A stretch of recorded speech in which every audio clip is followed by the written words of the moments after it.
নমস্কার বন্ধুরা, আশা করি সবাই ভালো আছেন। আমিও আছি মোটামুটি। প্রতিদিনের মতন আজকেও চলে আসলাম নতুন একটা রেসিপি ভিডিও নিয়ে।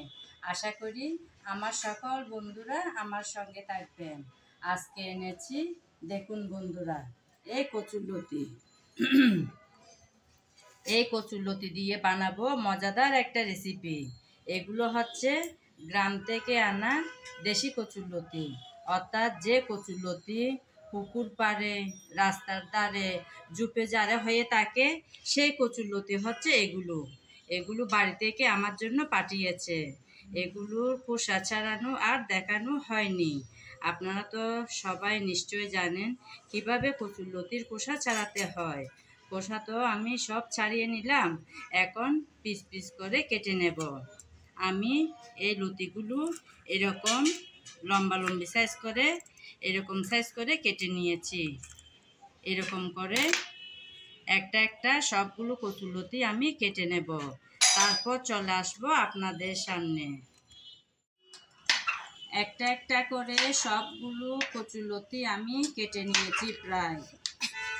আপনারা নিশ্চয়ই এতক্ষণ আমার থাম্বনেল দেখে বুঝতে পেরেছেন যে আমি আজকে কি রেসিপি নিয়ে আসছি। হ্যাঁ বন্ধুরা, আজকে নিয়ে আসছি আমি কাসুন্দির লতি। মজাদার এই কাসুন্দি লতি করার জন্য সবগুলো কচুরলতি আমি কেটে নিয়েছি। এখন ধুয়ে তারপর রান্নায় চলে যাওয়া যাক। সবগুলো কচুরলতি রেডি করে ফেলার পর আমি এখানে নিয়েছি রেডিমেড কাসুন্দি। আপনারা চাইলে শস্য বেটেও এই রেসিপিটা বানাতে পারেন। আমি আমার হাতে সময় কম থাকায় আমি রেডিমেড এই কাসুন্দিটাই নিলাম।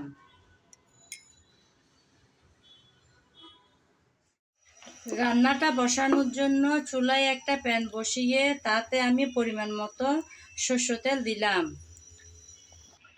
তেল গরম হয়ে আসলো, সেই গরম তেলে দিয়ে দেব আমি রসুন কুচি আর আদা কুচি।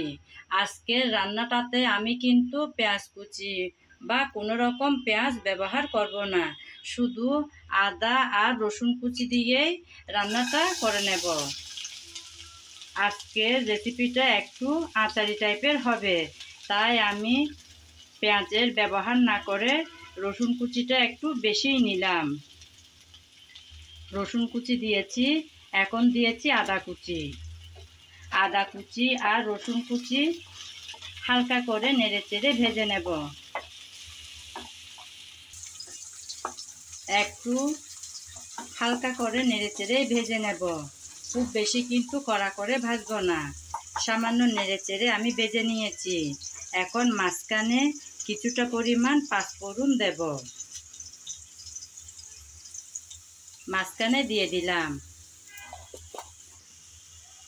পাঁচফোড়নটা সহ আদা রসুন আবারও একটু ভেজে নেব। আমি শুরুতেই লাল লাল করে আদা রসুন ভাজিনি, কারণ পরপর অনেকবার ভাজার পর ঠিকঠাক ভাজা হয়ে যাবে রসুন আর আদা কুচি। কিছুক্ষণ নেড়েচেড়ে ভেজে নিয়েছি, এখন কচুরলতিগুলো দিয়ে দেব।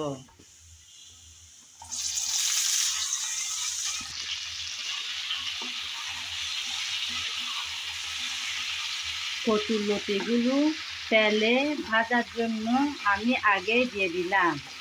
কচুরলতি ভালোভাবে তেলের মধ্যে ভেজে নিলে গলা চুলকানোর কোনো সম্ভাবনাই থাকে না, তাই আমি চেষ্টা করে থাকি একটু তেলের মধ্যে এভাবে ভেজে ফেলা। আমি প্রায় 3-4 মিনিট ধরে কচুরলতি তেলের মধ্যে হালকা করে ভেজে নিয়েছি। এখন দিয়ে দেব মশলা। প্রথমে দিলাম হলুদ, তারপর দিচ্ছি জিরা পাউডার।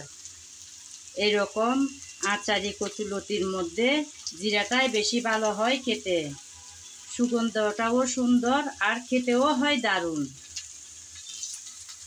তারপর দিচ্ছি স্বাদ মতো লবণ, তারপর কিছুটা পরিমাণ আমি কাঁচামরিচ ফালি করে রেখেছি, সেগুলো দিয়ে দিলাম। জালটা যে যেমন খেতে পছন্দ করেন সেরকম দেবেন। এখন সব কিছু দিয়ে একটু নেড়েচেড়ে ভালোভাবে কষিয়ে নেব। এই কষানোর মধ্য দিয়ে হবে মজাদার রেসিপিটা। আমি কিন্তু আমার রেসিপি ভিডিওতে সব সময় একটা কথা বলে থাকি, অর্থাৎ রান্নার ভালো স্বাদ আসে ভালোভাবে কষানোর উপর। তাই খুব যত্ন সহকারে কষানোটা করতে হয়। যেমন সুন্দর কালার, সুন্দর ঘ্রাণ, ভালো স্বাদ, তিনোটাই কিন্তু আসে ভালোভাবে কষানোর পর। আমি কিছুক্ষণ নেড়েচেড়ে ভালোভাবে কচুরলতি কষিয়ে নিলাম।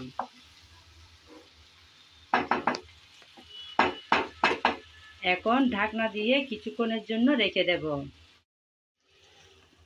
ঢাকনা দিয়ে দিলাম কিছুক্ষণের জন্য।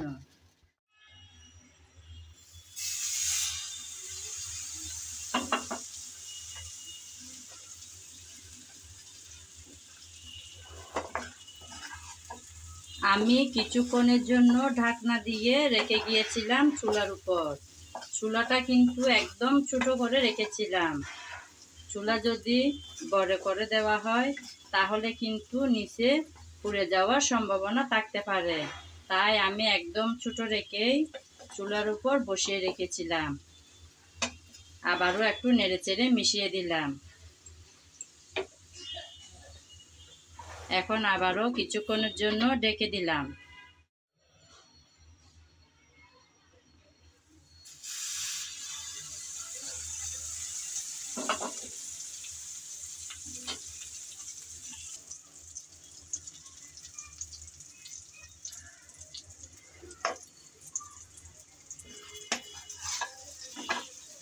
আমি আবারও কিছুক্ষণ পর এসে একটু নেড়েচেড়ে মিশিয়ে নিচ্ছি। কচুরলতি কিন্তু একদম সিদ্ধ হয়ে আসছে। সিদ্ধ হলো আবার ঝরঝরেও হয়েছে। এখন দিয়ে দেব আগে থেকে রেডি করে রাখা কাসুন্দি। কাসুন্দি আমি উপরে দিয়ে দিলাম।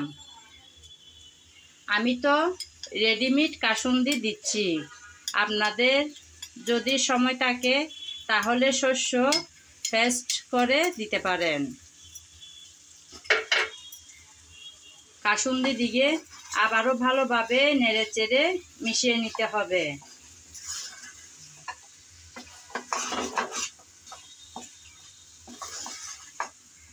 আমি এর আগেও অনেকবার অনেক রকম করে কচুরলতি রেসিপি দেখিয়েছিলাম। আপনারা চাইলে আমার চ্যানেলে দেখতে পারেন। ভালো লাগলে চ্যানেলটিকে সাবস্ক্রাইব করে আমার পাশে থাকবেন। আর যদি ফেসবুক পেজে দেখে থাকেন তাহলে পেজটি ফলো করে দেওয়ার অনুরোধ রইল। কাসুন্দি দিয়ে আমি ভালোভাবে নেড়েচেড়ে মিশিয়ে নিয়েছি। এখন কিন্তু আর ঢাকনা দেব না। ঢাকনা ছাড়াই আবারও কিছুক্ষণ রান্না করে নেব। ফিরে আসব কিছুক্ষণ পর।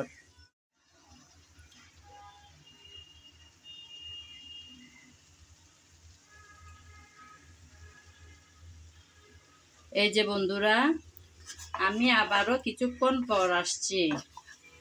এখন নেড়েচেড়ে আবারও ভালোভাবে একটু মিশিয়ে নিচ্ছি। আমার রেসিপি কিন্তু একদম রেডি। ভালোভাবে কচু সিদ্ধ হয়ে আসছে। খুব সুন্দর কিন্তু ঝরঝরে হয়েছে। আমি কাসুন্দি দেওয়ার পর কিন্তু আর ঢাকনা দিইনি। কাসুন্দি দেওয়ার পর ঢাকনা দিলে ঢাকনা থেকে যে পানি নিচে পড়বে তখন কিন্তু সেই পানি দিয়ে কচুরলতি একদম দেখতে ফ্যাকাশে হয়ে যাবে আর একটু নরম হয়ে যাবে। এরকম ঝরঝরে থাকবে না। তাই আমি লাস্টের দিকে আর ঢাকনা দিই নাই।